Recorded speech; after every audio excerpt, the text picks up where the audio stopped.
এখন চলে এসেছি গ্রামে এসেছি এখন হচ্ছে দেশি মুরগি নেওয়ার জন্য। দেখুন এখানে হচ্ছে বাঁশবাগান, অতি সুন্দর একটা দৃশ্য আর কাঁচা রাস্তা। চলুন কাঁচা রাস্তা পার করে এবার পৌঁছাবো দেশি মুরগি নেওয়ার জন্য। কোথায় যাচ্ছি ভিডিওটার সঙ্গে থাকুন। দেখুন পুরো কাদা কাদা কাদা, এখানেও কাদা। চলুন দেখি কী হবে। ও তেল হবে, তেল। ও ডিম পারে না মানে ও তেল ও তৈলাক্ত হবে। দেখুন বন্ধুরা, দেশি মুরগি নিতে চলে এসেছি গ্রামে। এইটা তুমি ডিম দাও না বাবা? আচ্ছা ঠিক আছে, আমি দেখছি। চলো দেখুন আরেকটা দাও। ওটা ওটা ওটা আপাতত ব্যাগে দিয়ে দাও, ওই শম্ভু পালের ব্যাগে দিয়ে দাও। ওই ব্যাগের মধ্যে দুটো আছে, তারপরে মাপার সময় মেপে নিলে হবে। দেখুন কত নেব, নিতে নিতে তো শেষ হয়ে যাবে। লোক আসবে খাবে। কই বার করো। আবার ওই ঘরে আবার কাদা বার করতে হবে। এ কি বদমাইশি করে তোমরা তো দেখছি। আবার কলমি শাক হয়েছে বাড়ির উঠোনে, এটা তো একটা অবাস্তব ব্যাপার। হ্যাঁ অবাস্তব ব্যাপার।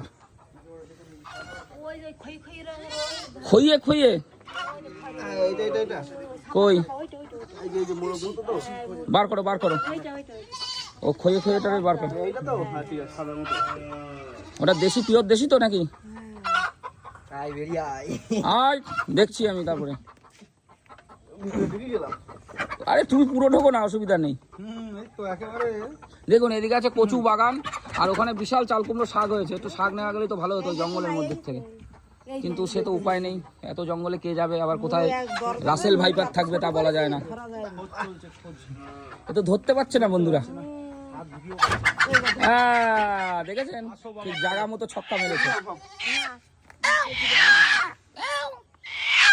চলো ওজন করবো তোমাকে, তোমার শরীরে কত ওয়েট হয়েছে, ওয়েট করে তারপরে বডি বানানো হবে। চলো দেখুন বাড়ির উঠোনে কলমি শাক, এটা একটা অবাস্তব জিনিস না? কলমি শাক বাড়ির উঠোনে দেখেছেন কোনোদিন? দেখুন এখানে হয়। আর এই যে এগুলো আছে, এইসব দেশি মুরগি দেখুন, সব দেশি। ওই উঠোন দিয়ে দৌড়ে বেড়াচ্ছে, কদিন পরে ওগুলো খেয়ে নেবো সব। হ্যাঁ দেশিটা কিরকম ভাবে চিনতে হবে একটু ভিউয়ার্সদের বলে দাও। ভিউয়ার্সদের বলবো না, এর মধ্যে দেশি বিদেশি দুরকম আছে। এইগুলো দেশি, এইগুলো দেশি দেশি, এটাও দেশি। পা ছোট, মুরগি ডাগুর ডুগুর চেহারা দেশি, কিন্তু পা এরকম মোটা ধ্যাবলা মতো। যে দুটো নিয়ে আসলাম, ওই দুটোর মধ্যে পার্থক্য আছে।